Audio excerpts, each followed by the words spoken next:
Just to get me to consider joining the police force, the movie would have to center around an injustice so grave that you just want to dive through the screen right then because you get so angry at what you're seeing unfold before your eyes.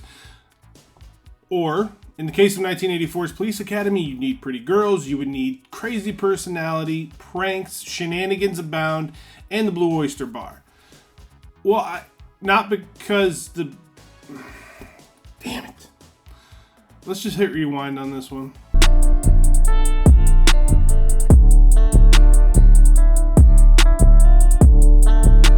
So the intro of the film tells us that we are in a city, in undetermined, still as of yet unknown city, and the newly elected mayor has decided to sort of soften up on some of the considerations for police candidates. Some of the restrictions are getting loosened up a little bit, so they're going to be more open and welcome to people of all races, creeds, shapes, sizes, backgrounds, you name it. It is going to be a melting pot amongst the police ranks, and because of this, the old guard is pretty pissed off. Both the police captain and Lieutenant Harris, who I will always remember as one of the prickliest of pricks back in the 1980s, just a fantastic villain. They hate the initiative and everybody that supports it. So the plan is all these new recruits, all these cadets coming into the police academy, they all have to get them somehow to quit rather than throw them out and piss off the new mayor. Now, Commandant Lassard is a dim-witted gem in all of these films. He's very indifferent about the whole process. He just seems happy to be there. Now, as great as Harris is as our bad guy and Lassard is as our sort of which way did he go type of guy, we get really, really good stuff. We dive right into that once we start meeting some of these new recruits. And Tackleberry is actually the first one that we run into. Gun nut. Presumably he couldn't pass a psych test to make it to the police academy on his own, so he works as a security guard in a high-rise sort of corporate building. Every scenario he winds up dropped in, he meets it with deadly force. Leslie's a timid guy who's working at a camera kiosk, and he's got some repeated regular sort of attackers, some tormentors who take the kiosk, load it up on the bed of a truck, and put it in a river. It's actually a really funny visual to see a guy in a boat that's actually shaped like a camera floating down the river, shaking his fist, telling them, I'm going to be a cop one day, you watch. Fackler is a wildly accident-prone guy, and he's a lot of fun in this movie, this is the guy that was the horny medical examiner in Friday the 13th, Part 4, the final chapter. Actually, I don't think they call it Part 4. It's the fourth Friday the 13th, final chapter, the really, really good one.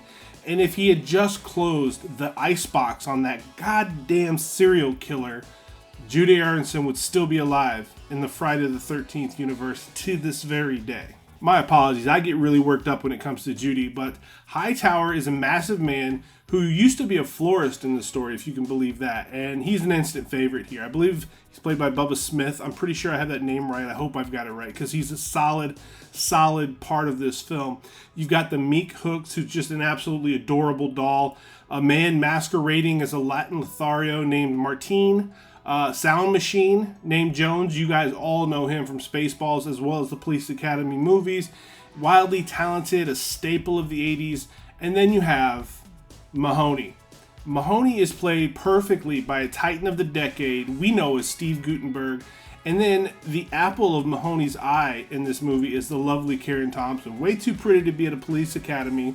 Comes from a very hoity-toity type family, so she doesn't fit in amongst this riffraff, right? But played by Kim Cattrall.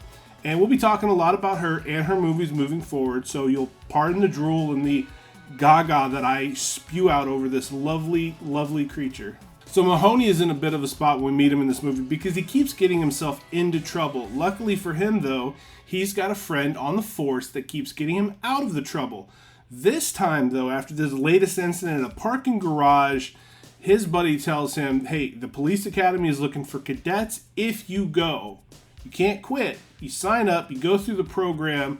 That's the only way you're going to get out of this particular jam you're in with the cops. Mahoney doesn't want to, but he feels pretty confident that, all right, I'm going to sign up for this. I can't quit, but I'm certain I can get them to kick me out.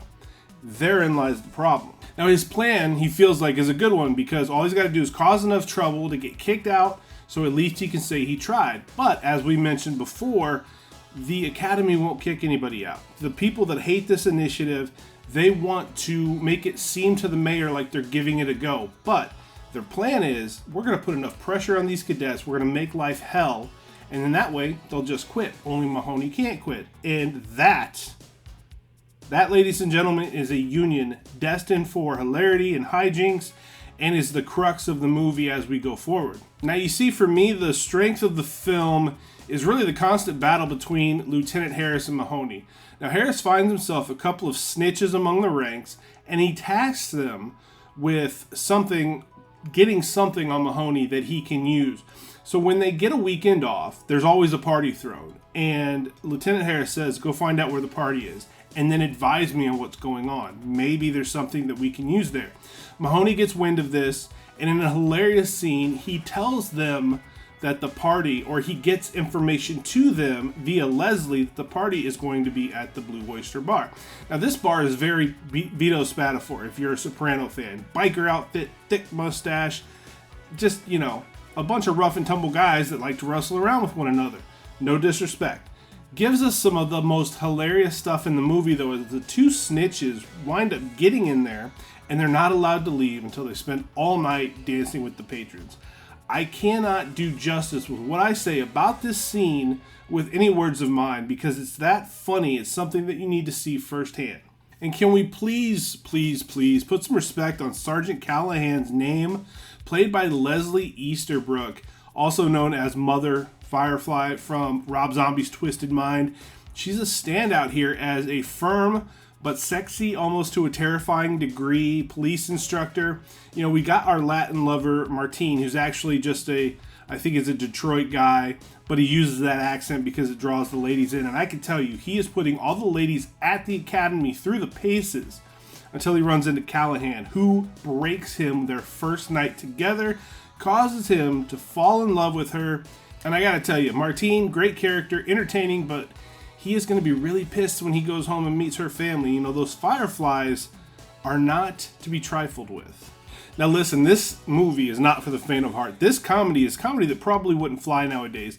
And the snitches, they think that they're going to be able to get one of the cadets tossed by planting a hooker in their dorm. And of course, they plan it in Leslie's dorm, and Leslie, so mild-mannered, he has no idea what to do. Goes against Mahoney. Mahoney thinks fast, on his feet, hides with this prostitute in a podium, but Lessard shows up because it's time to give somebody a presentation at said podium. So when Lessard steps up to the podium, Mahoney has previously told her that her real client is about to show up. The hooker sees it. Down goes the fly. Bewildered look in Lessard's eyes. Absolutely priceless how they played this whole scene off, and then Lessard starts to walk away, and he looks back and he sees Mahoney poke his head out of the podium. So the whole time he thought that really Mahoney was very happy to be there and was willing to do anything it took to rise through the ranks. Gut busting funny. I mean, to this day, just wow.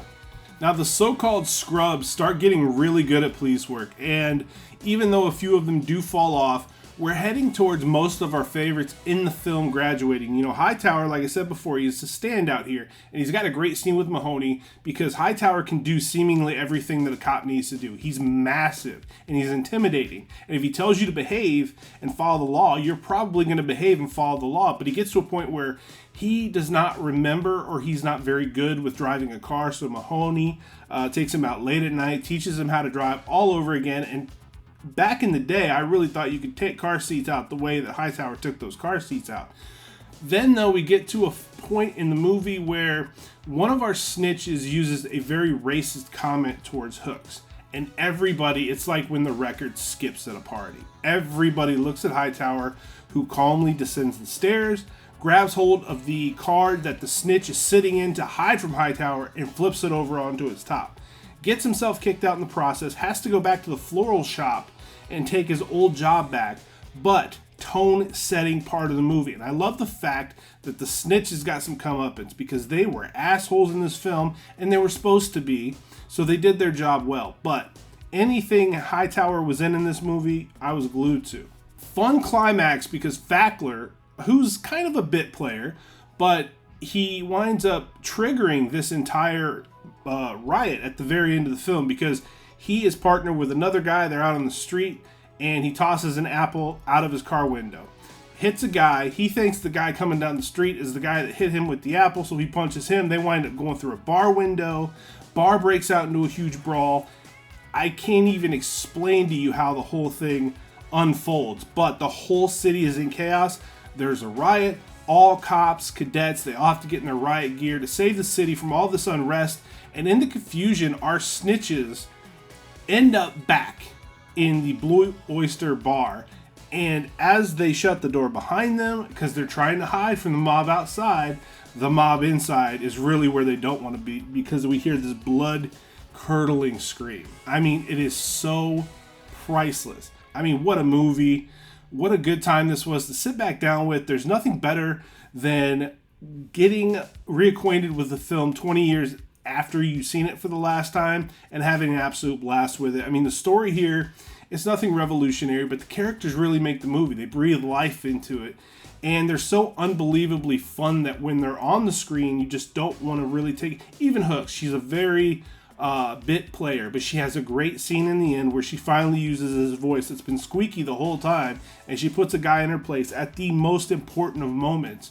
So everybody has something fun to do, and you just really look forward to what comes next for those particular characters, and you're rooting for them to graduate this police academy. You know, the whole premise is, let's get these guys to quit, but you don't want to see him leave. Like when Hightower got kicked out, you kind of knew something was going to happen, like he was going to make his way back in, or there was going to be some sort of event by the end of this film that gave him his redemption. And it was great to watch. It was fun on top of fun for me. Steve Guttenberg gets to make out with Kim Cattrall. I mean, I was a little bitter about that, but the guy's Steve Guttenberg. I mean, he was sort of in his bag back in the 80s. I can't hate on him too much. Man, 10 out of 10. I gotta say 10 out of 10. Just off memory, I probably would not have given this movie that kind of a grade just off of memory. But this ages very gracefully and was beyond worth the rewind. Which of these characters was your very favorite here in Police Academy? Comment below after you subscribe and like the video. Tell me how much fun you had with Police Academy, and did it make you want to join the force? It's dangerous to be a cop nowadays, so y'all stay safe out there. I'm Matthew Essex. This is Aging Gracefully. I appreciate you very much. I'll see you on the next one and on the other side.